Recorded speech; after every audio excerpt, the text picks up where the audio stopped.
Buenas tardes, señores y señora. Espero que todos estén listos para empezar. Estoy en la página 340. Vocabulario. I think we might have gone over this, but I want to do it again because some of it is a little tricky. Algunos verbos nuevos, some new verbs. Echar. We know that echar means to toss or throw. Carlos echó su papel por la ventana. Los muchachos echaron agua encima del fuego. Juan y Pepe echaron a Silvia en el agua. Roberto se echó sobre la cama y se durmió. El niño robó la manzana y echó a correr por la calle. Echaron al borracho del restaurante. Now you'll notice that there is a parenthetical reflexive se right before echó, which comes right after la manzana. Echar a plus an infinitive is to begin to do something. You can add emphasis by using the reflexive. You might even think of se echó a correr, he took off running. He threw himself into a run, so to speak.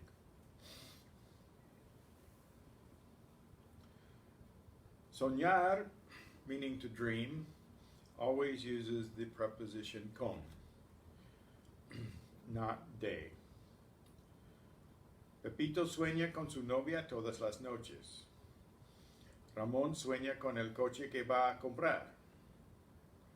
Anoche yo soñé con el trabajo que había hecho durante el día.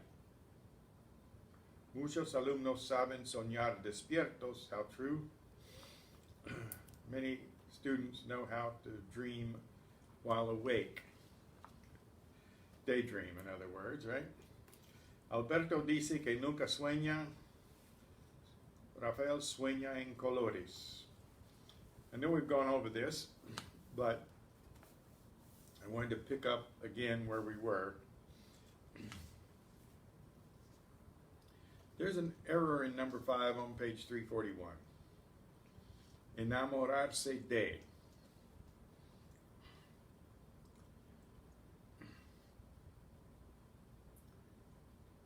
You'll see in the 4th line, enamorada has a circle around the A, which means it should be an O. Chucho no se ha enamorado de nadie, pero está enamorado de su nueva motocicleta. He hadn't fallen in love with anyone, but he's sure in love with his new motorcycle. So enamorar means to make fall in love. Used reflexively is to fall in love yourself. So the last sentence, al principio Alicia no estaba enamorada de Felipe. At first, Alicia was not enamored or in love with Felipe. Pero Felipe la enamoró. In other words, Felipe made her fall in love. He enamored her.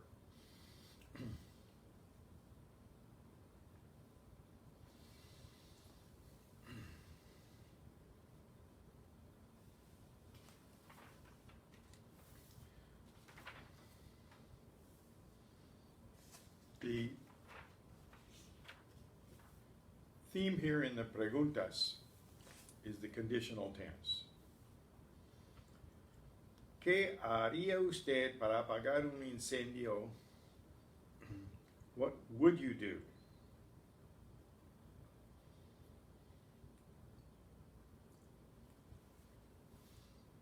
I know we've gone over this. I'm seeing this now that.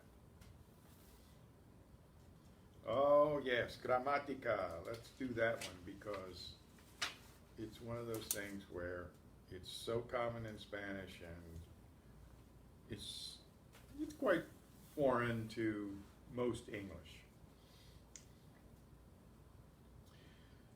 Page 342. Ana quería. That's not the conditional, that's just the imperfect tense. Ana quería que yo hablara con ella.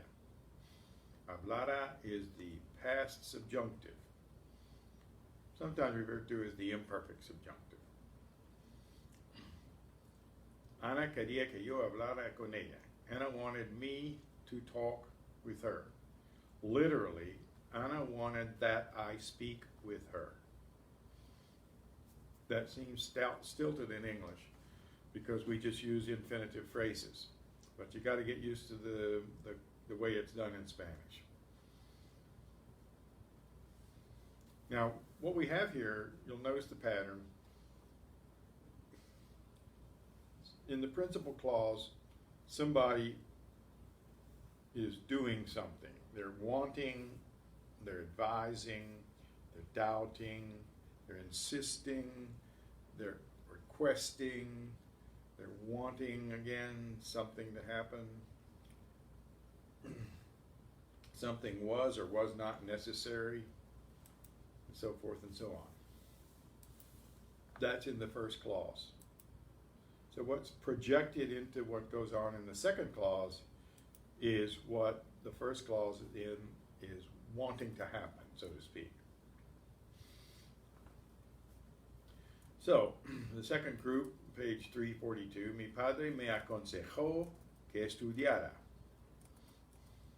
Now, what do we have here? What's the similarity between the first group and the second group? The first group used the imperfect in the main clause, and the second group used the preterite. Either one works grammatically, but Ana was wanting something to happen, and mi padre and tu padre, the fathers here, are advising, or did advise. So that was the preterite tense. Mi padre me aconsejó que estudiara. My father advised that I study, or advised me to study in English, more colloquial in English. And the nuestro padre nos aconsejó que estudiáramos. Notice we have to have that extra accent on estudiáramos.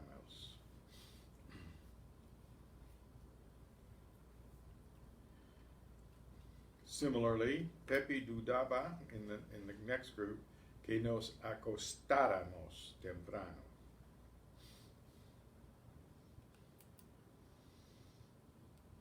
So, Pepe doubted these things. The we clause is in, or the secondary clause is in the subjunctive. The past subjunctive, imperfect subjunctive, whichever you prefer.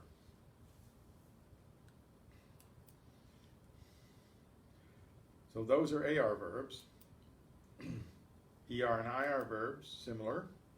Médico insistió en que yo comiera más. The doctor advised me to eat more, that I eat more. Actually, my doctor advises quite the opposite, but these people are apparently quite skinny. So we have, el médico insistió que tú comieras más. El médico insistió en que Ana comiera más. Papa, page 343, también insistió en que nosotros comiéramos más. Notice we've got this yéramos, áramos, in the first person plural, depending on the type of verb it is.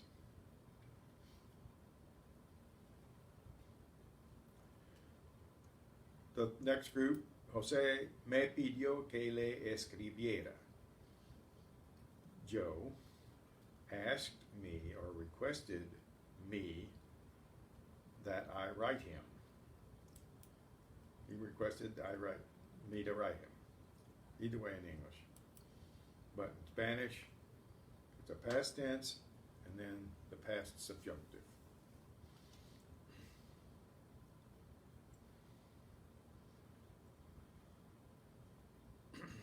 Now we have some changes in the root of certain verbs. E to I, O to U. El profesor quería que yo siguiera. Not siguiera, siguiera. El profesor quería que tú siguieras. El profesor, is the understood, quería que él siguiera. Quería que siguiéramos practicando. Quería que siguierais practicando. Quería que siguieran practicando. Seguir here means to keep on. Seguir means the same as continuar in this case. So this professor wants us to keep practicing. Not a bad thing for a professor or a teacher to want, because practice is really the only way it happens. Now, we have another kind of phrase that invites the subjunctive in the dependent clause. No fue necesario que yo durmiera mucho.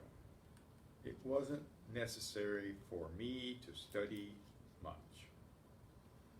It was not necessary that I study much, is a more literal translation. But that's not the way we talk very much.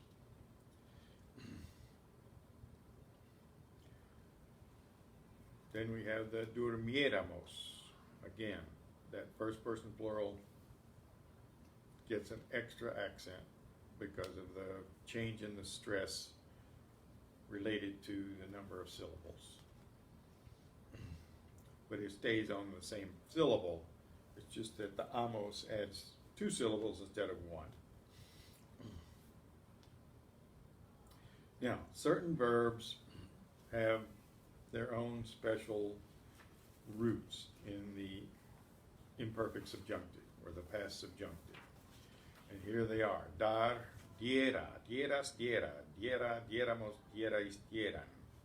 Estar, estuviera, estuvieras, estuviera. Remember the preterite was estu root, and so that's where it gets this root, S-T-U-V.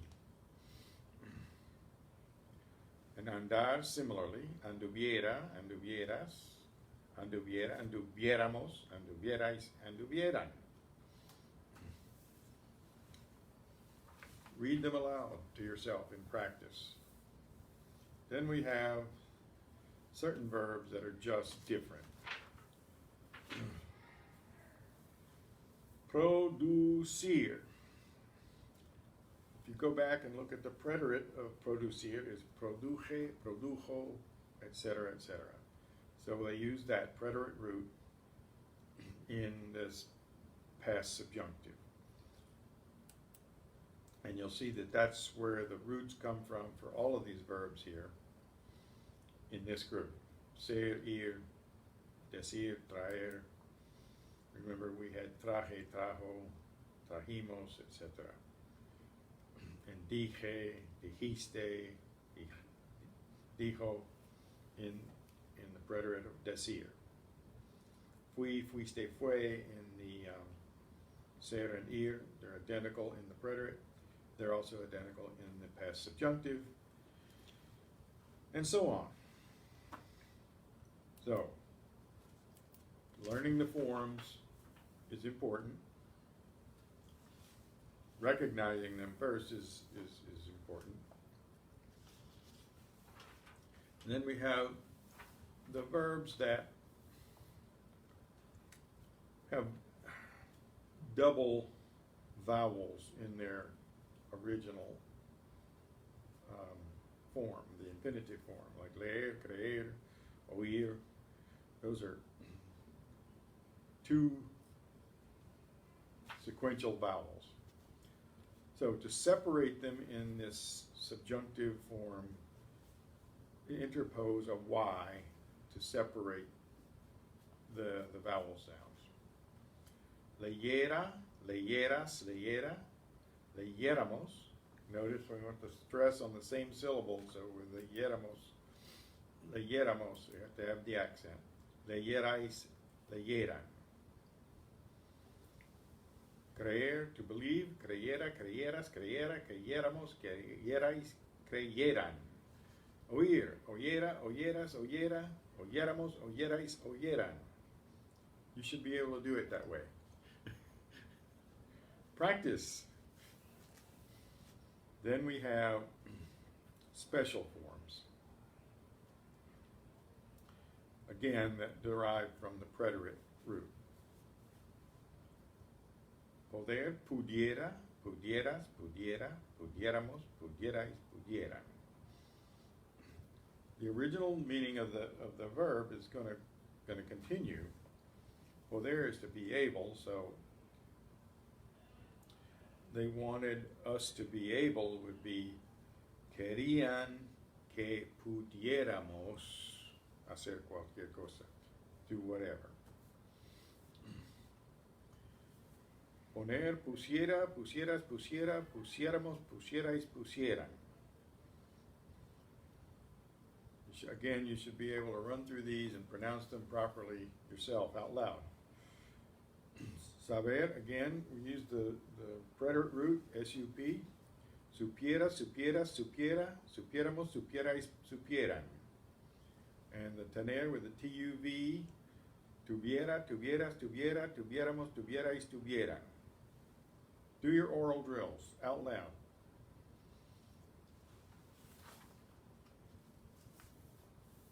Page 346, 4 more. Quisiera, from querer, the preterite. Quise, quisiste, quisos, etc. Q-U-I-S, the same root. Hacer, remember, hice, hiciste, hicera, hizo. The hizo has a Z because it's followed by an O. And to get the S sound, you can't do that with a C. But hiciera, hicieras, hiciera, hiciéramos, hicierais, hiciera. And from venir, viniera, vinieras, viniera, viniéramos, vinierais, vinieran. Just to run through it. Haber. Now, what is haber? You remember the word I and había, there is or there was. That's the same verb, but it's also the one used in the complex past tenses like have done or had done. It's just that when we need the subjunctive in the dependent clause, this is what we'll use. For example, I wish that you had done your homework. I wished that you had done your homework.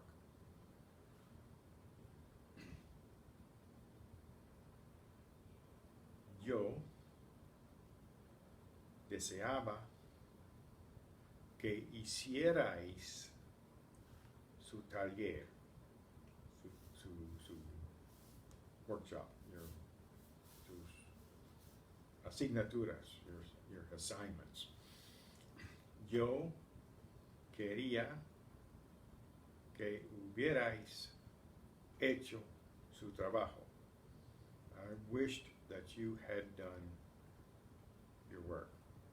These are auxiliary verbs like as, a in the present perfect and había, habías, había in the past perfect.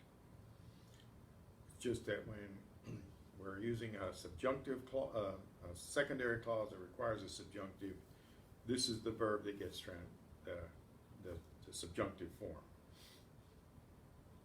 The haber.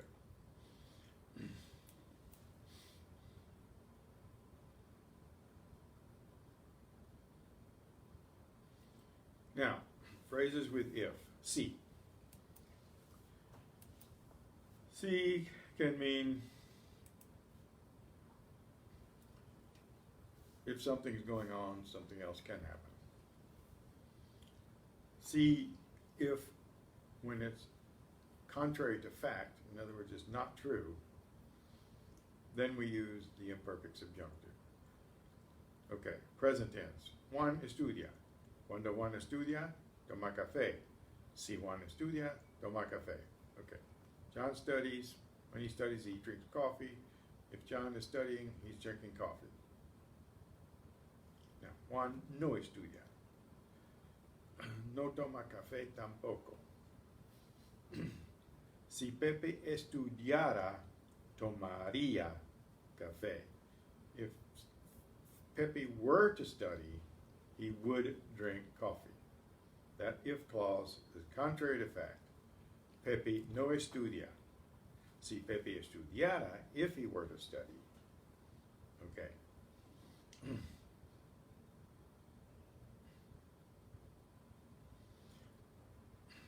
You get the contrast of the if clause in each of these two situations. Juan va mucho al cine. Juan siempre lleva a María. Si Juan va al cine, lleva a María. If John goes to the movie, he takes Maria. Pepe nunca va al cine. He never goes to the movie.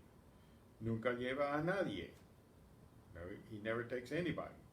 Si Pepe fuera al cine, llevaría a Julieta. If Pepe were to go to the movie, he would take Juliet. Notice that's the conditional tense, llevaría, which is what would happen if the if clause were true. So it's in the conditional tense. So look at the last four examples here. Si Ramón tuviera mucho dinero, if Ramón had a lot of money, se compraría un coche nuevo. He would buy himself a new car. Si Ana estuviera en Acapulco, no estudiara mucho. If Anna were in Acapulco, she would not study much. Now, Anna's not in Acapulco, so these are contrary to fact. And Ramón doesn't have a lot of money. Si hiciera mucho frío, if it were very cold, me pondría un abrigo. I'd put on my overcoat. Si fueras a Buenos Aires, if you were to go to Buenos Aires, tomarías un avión. You would take a plane. It would be hard to get there otherwise. Take a slow boat. Okay. Now, we change all that stuff and put it in a more compound past tense. Juan estudió. Si Juan estudió, tomó café. John studied. If he studied, he drank coffee. Pepe no estudió. Si hubiera estudiado, habría tomado café. Okay. Pepe didn't study, but if he had studied, he would have drunk coffee. Hubiera and habría. Those are the imperfect subjunctive and the conditional tenses of haber, that auxiliary verb that goes with the past participle of your principal verb. Juan fue al cine. Si fue al cine, llevó a María. Okay. John went to the movie. If he went to the movie, he took Mary. Now, that's his habit, okay? Pepe no fue al cine. He didn't go. Si hubiera ido al cine, contrary to fact, had he gone to the movie, he would have taken Juliet. Habría llevado a Julieta.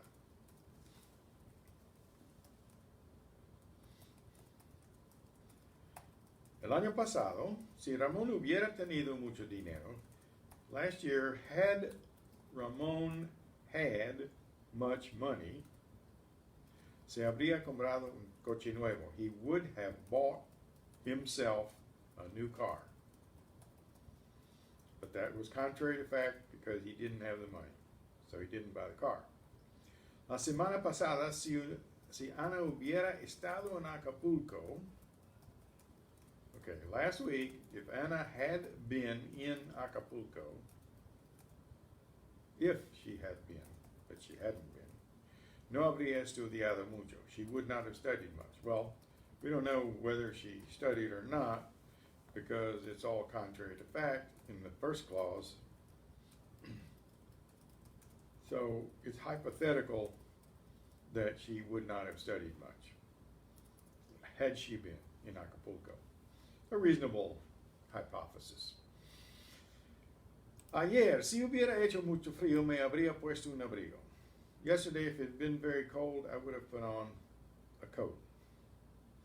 El mes pasado, si tú hubieras ido a Buenos Aires, habrías tomado un avión. Last month, had you gone, if you had gone to Buenos Aires, you would have taken a plane. Questions?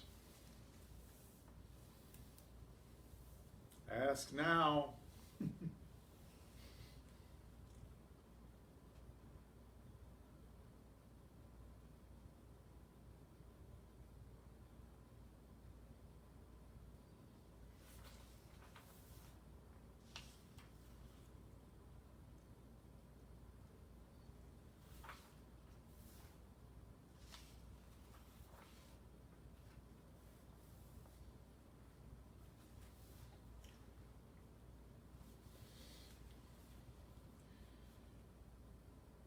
I'm going to leave it to you to do the exercises, oral exercises,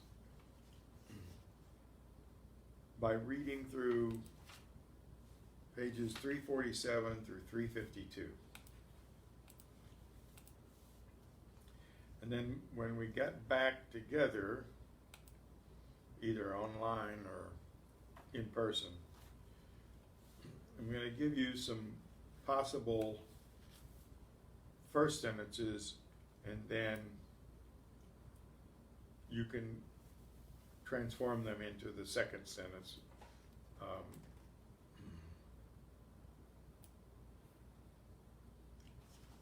Which responds to the question.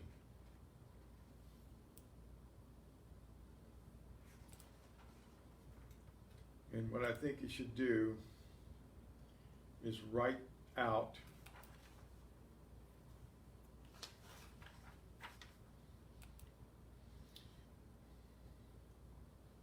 some examples from your own situation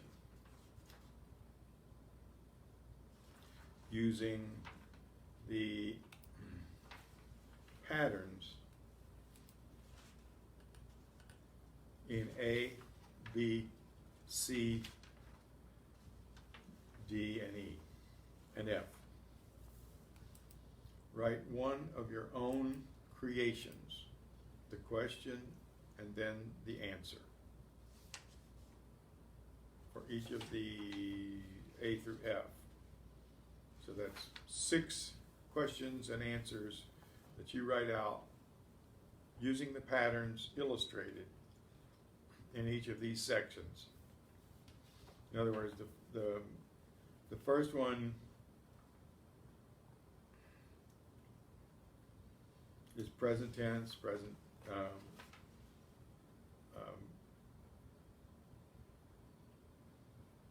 it's past tense, and it's a preterite and then the imperfect.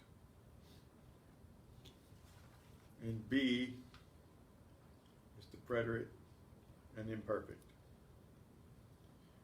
And C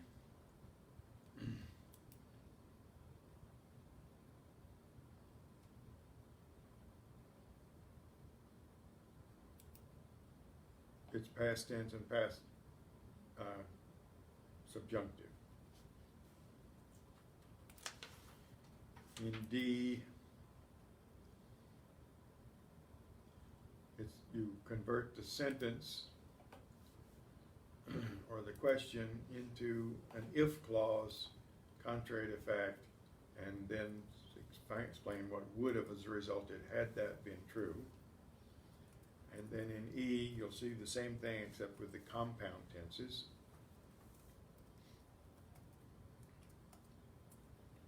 And F is the same way except that it's contrary to fact, the if clause.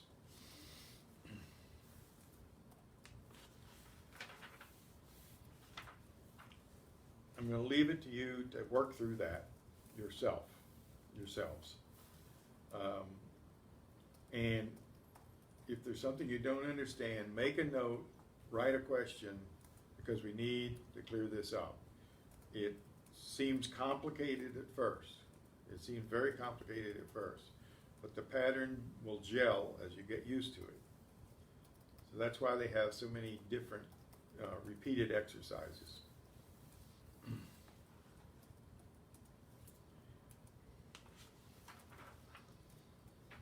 Now, just to move us ahead a little bit,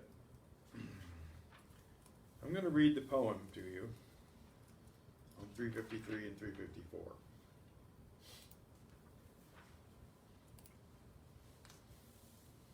And if you don't know any words, if you can't look them up quickly, ask the question online and we'll get you answered. El enamorado y la muerte. Enamorado is the person who's in love.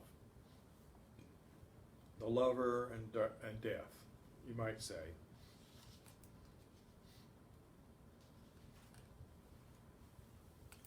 Un sueño soñaba anoche, sueñito del alma mía, soñaba con mis amores, que en mis brazos los tenía. Now, let's stop there for a minute. The lover and death. Un sueño soñaba anoche. I was dreaming a dream last night. Dear little dream of mine, my soul. I was dreaming about my loves, meaning one person. Mis amores. It's plural just for poetic emphasis. Que en mis brazos los tenía, that I had her in my arms. Vi entrar señora tan blanca, muy más que la nieve fría. I saw a woman so white, whiter than cold snow. So I asked, ¿Por dónde has entrado, amor? ¿Cómo has entrado, mi vida? Las puertas están cerradas, ventanas y celosías.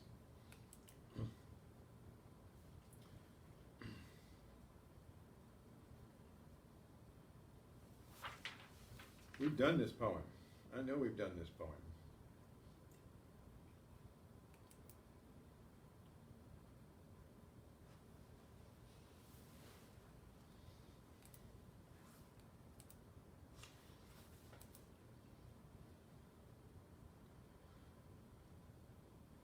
Either that or I dreamed that we did it.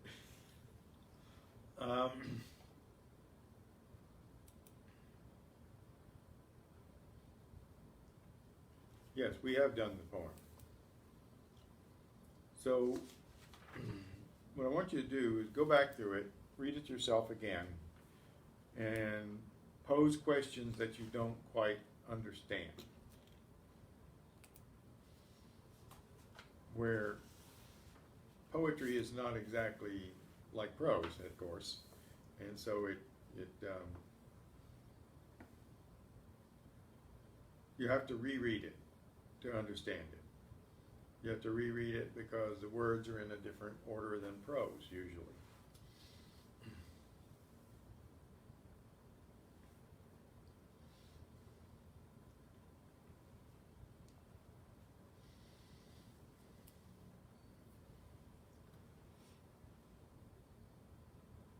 Then answer the 12 questions in writing.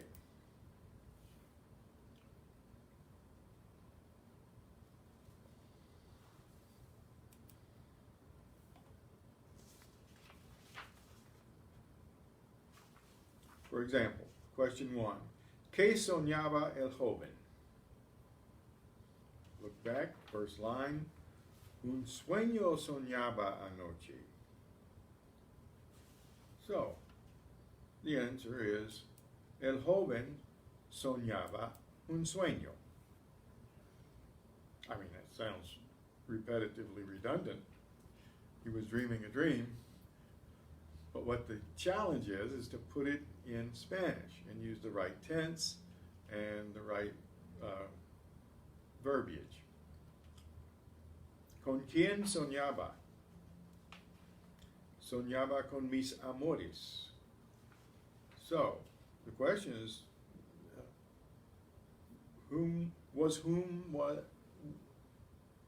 of whom was he dreaming? Now, in the poem it says mis amores, a plural, but we have to interpret that and kind of put it into a more literal prose.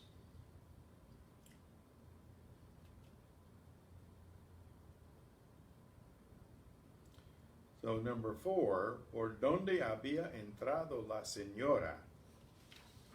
How did this woman get in? And who is this woman?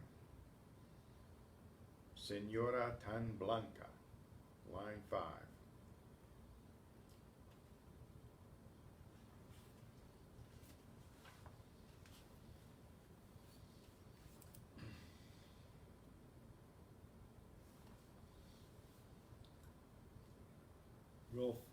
We'll see if you can find out just exactly who is this woman, this very white woman, whiter than the cold snow.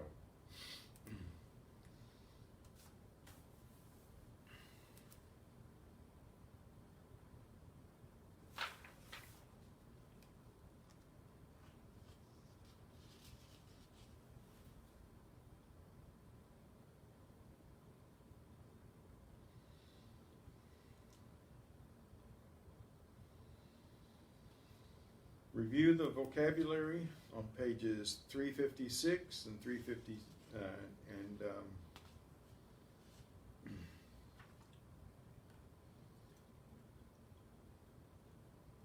we did these questions.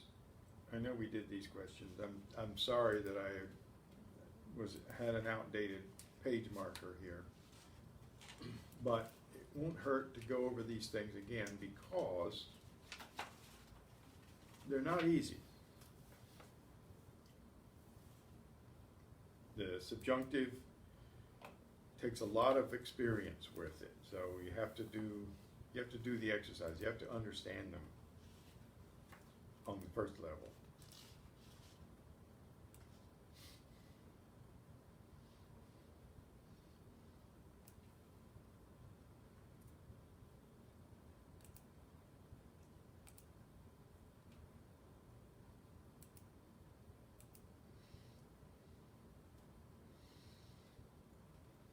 Then we have page 357, 358, we have contrasting the present subjunctive and the past subjunctive. And not only that, but we have on page 358, Juan duda que Pepe llegue mañana. John doubts that Pepe's coming tomorrow or will arrive tomorrow. Juan duda que Pepe haya llegado ayer. He doubts that Pepe has arrived yesterday. Espero que Ana le ayude mañana. I hope Ana will help you tomorrow. Espero que Ana le haya ayudado ayer. I hope that Ana has helped you yesterday or helped him. The lay is uncertain. Es posible que Teresa salga esta noche. It's possible that Teresa will go out tonight. Es posible que Teresa haya salido anoche. It's possible that Teresa has gone out last night. You notice the contrast. One is mañana and one is ayer. One is esta noche, one is anoche.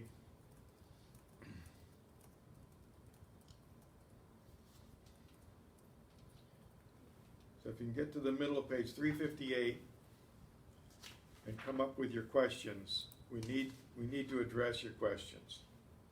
and you need to have gone through it in order to come up with questions. So that's our goal.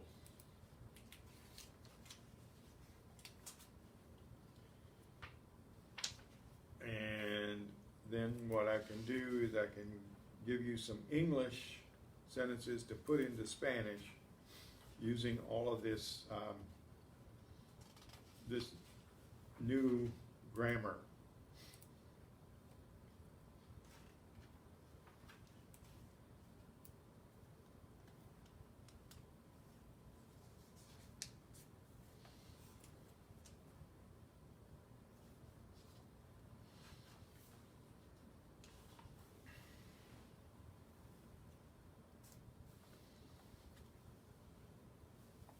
You look on page 357. I want to make sure everybody has lesson 18.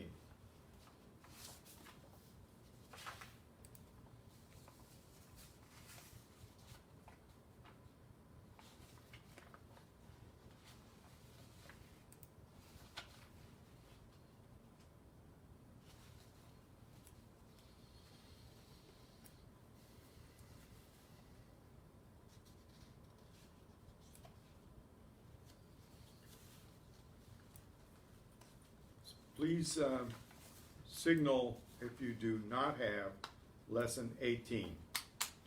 Lección 18. You have a master here that can be sent to you.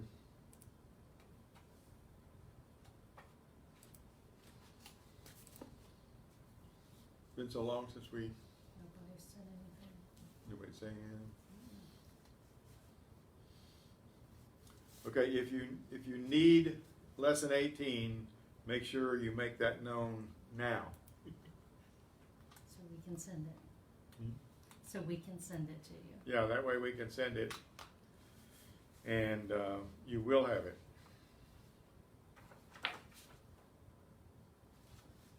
Nobody's responding.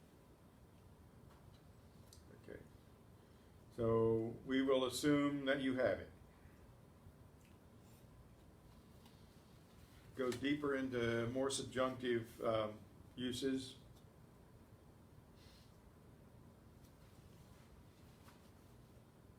Do you want to start that next week? That class? I mean, lesson 18.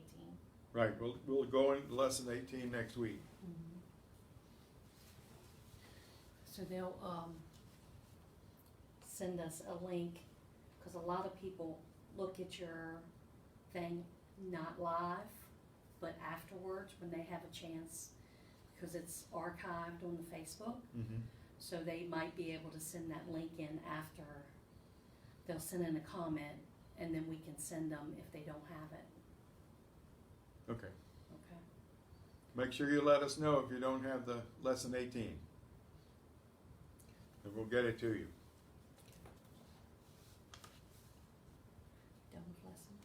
Okay, that's fine. Thank you.